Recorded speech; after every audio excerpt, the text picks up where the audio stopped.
Shalom. First and foremost, I want to give all praises, honor, and glory to Yahweh, Bahasham, Yahushai, Bahasham, Recha Kodesh. Double honors to the elders and the apostles of Great Millstone, and peace and blessings to the elect. And today we're going to go into the book of 2 Chronicles, the 20th chapter.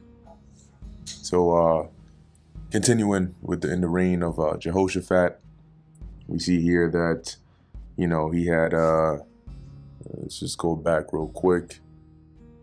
Right, so the Lord was not too happy with Jehoshaphat for joining affinity with Ahab to help him, knowing that Ahab was a wicked Israelite. And Jehoshaphat, having heard that, basically continued in his reform of the Lord, right, and seeking the Lord. So here we are in 2 Chronicles 20. And it came to pass after this also, that the children of Moab and the children of Ammon, and with them other besides the Ammonites, came against Jehoshaphat to battle. So in time, these nations rose up, to come in and basically fight against Judah. Then there came some that told Jehoshaphat, saying, There cometh a great multitude against thee from beyond the sea on this side Syria. And behold, they be in Hazazon Tamar, which is En Gedi.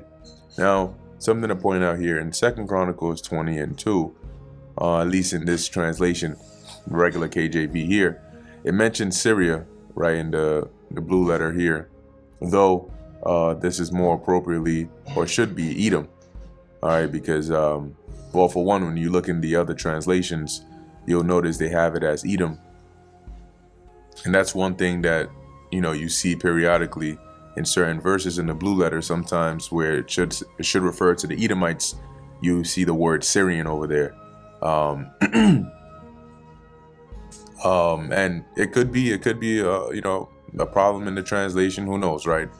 Aram, Adam, Adawam, But in any case, you can see in NLT, and you'll see as we read later on why it makes more sense that it's Edom, in addition to the geographical location here. So messengers came and told Jehoshaphat, A vast army of Edom is marching against you from beyond the Dead Sea. They are already at Hazazon Tamar, which was another name for En Gedi. And when you look here at the at the map here, you'll see here's En Gedi is by the Dead Sea, right? If you were to look at this one here, you'll see how they place it by the Dead Sea, and Edom was south around here, right? And you had Moab and Ammon, which were on this side. So it would make more sense that this would be the Edomites instead of the Syrians, which are all the way up north. Why would they have to come all the way down here to take this route?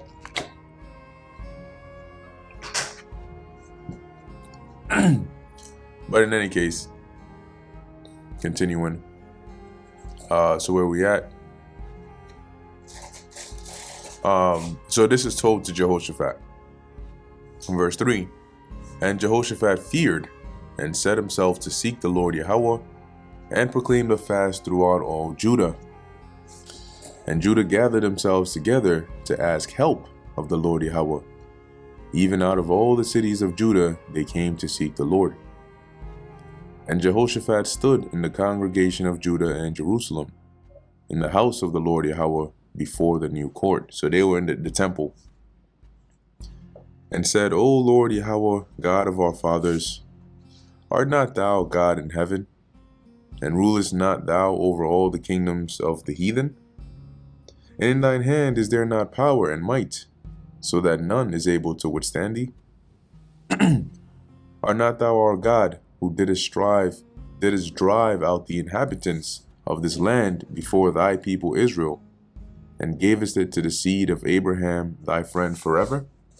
And they dwelt therein, and have built thee a sanctuary therein for thy name, saying, and this was done during Solomon's time, right? The building of the temple here. If when evil cometh upon us, as the sword, judgment, or pestilence, or famine, we stand before this house and in thy presence, for thy name is in this house, and cry unto thee in our affliction, then thou wilt hear and help. So this is basically what you said, and this was a part of the prayer of Solomon, right, when dedicating the temple. So that's what they did. They came here, they cried unto the Lord in the temple. And now behold, the children of Ammon and Moab and Mount Seir, whom thou wouldest not let Israel invade when they came out of the land of Egypt, but they turned from them and destroy them not. Because when you go back into the history, the Lord told us not to to take those lands while conquering the areas, right, the neighboring areas. And when you read up above, now you see here, right, Jehoshaphat is mentioning those that are coming up against him as Ammon, Moab, and Seir, which are the Edomites. They were dwelling there, right, not the Syrians. So that also lets you know, as we read on down as well, there's an error there in the second verse, right? It should be Seir or Edom rather than Syrians. In any case, he continues to beseech the Lord. Behold, I say, how they reward us, to come to cast us out of thy possession, which thou hast given us to inherit. O our God, wilt thou not judge them? For we have no might against this great company that cometh against us, neither know we what to do, but our eyes are upon thee. So we're looking at you for help, because you got the Moabites, Ammonites, and the Edomites all together at the same time. At the same time, it's obviously there's nothing more that we could do save turn to the Lord. And so Jehoshaphat did the right thing in having all Judah gather in the temple to seek the help of the Lord. And that's what the Lord wants.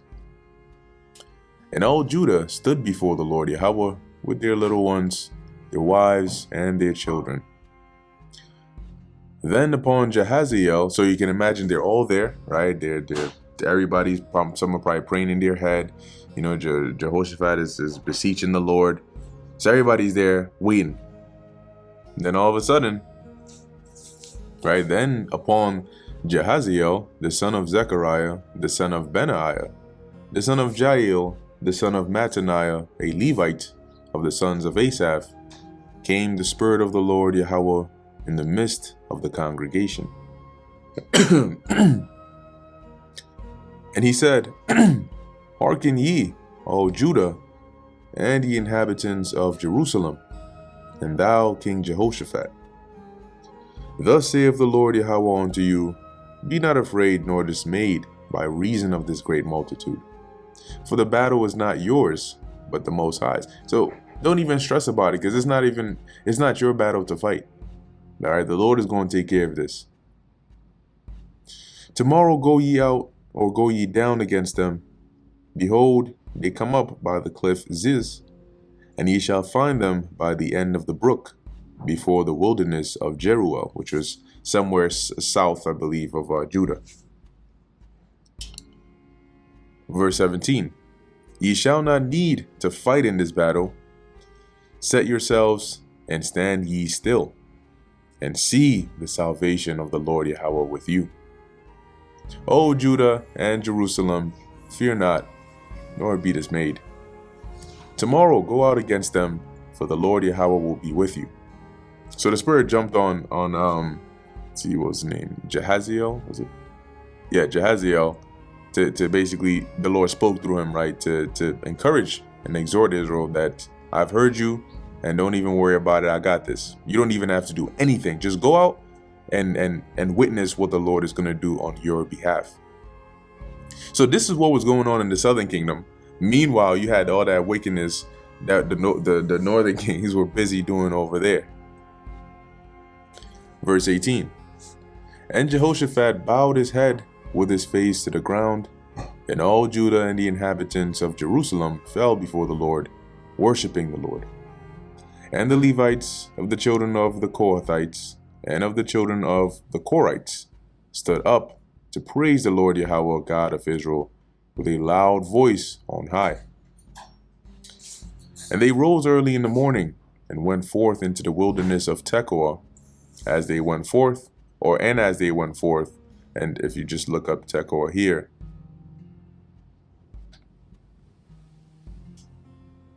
as it says, a town in the hill country of Judah near Hebron, built by King Rehoboam of Judah, birthplace of Amos, a wilderness area where King Jehoshaphat of Judah defeated the people of Moab, Ammon, and Mount Seir. So once again, going to show you this this trio were the Moabites, the Ammonites, and the Edomites. So they went there in the morning to Tekoa, and as they went forth, Jehoshaphat stood and said, "Hear me, O Judah, and ye inhabitants of Jerusalem. Believe in the Lord Yahweh your God, so shall ye be established.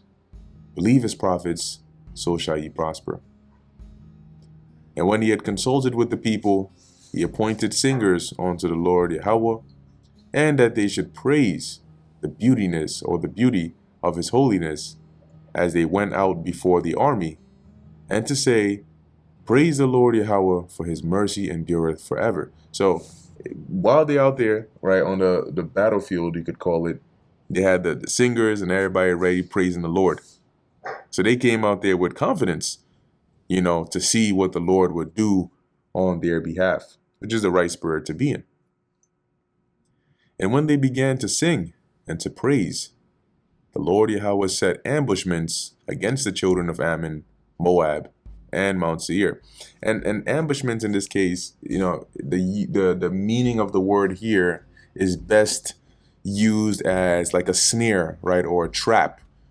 Okay, because what the Lord ended up doing here, as we're about to read, wasn't with physical, he didn't set like physical Israelites to ambush them per se, but you'll see what he ends up doing. So the Lord sets up these ambushments right against them, which were come against Judah, and they were smitten.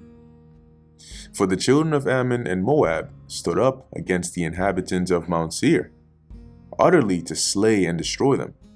So all of a sudden, the Moabites and the Ammonites turn around and they start going at it with the Edomites. They just start killing them, cutting them up, looking at them like they're the enemy. And when they had made an end of the inhabitants of Seir, everyone helped to destroy another. So once they took out Edom, they turned on each other and started taking themselves out. So the Lord put that spirit upon them to where Israel didn't even need to do anything, right? Or as to say, Judah, they just watched or came to see this bloodshed of basically them fighting each other. And that's because the Lord, pretty much put a spirit on them, right? Messed up their minds to see each other as the enemy.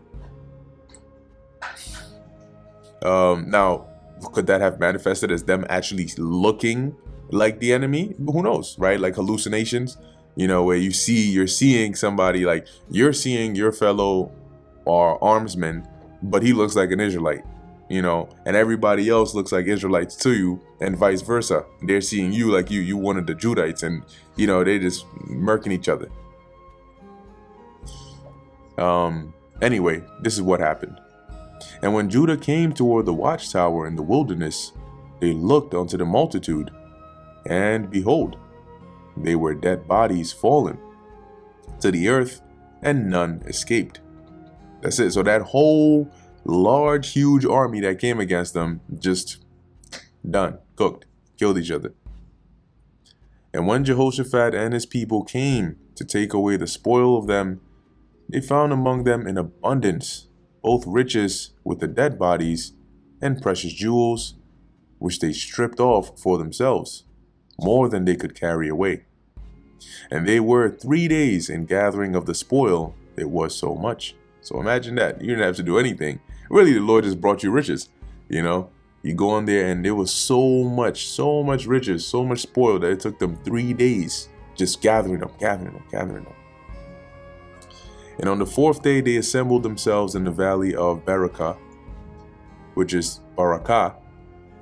For there they blessed the Lord Yahweh. So you have the word Barak, which is blessed, right in there.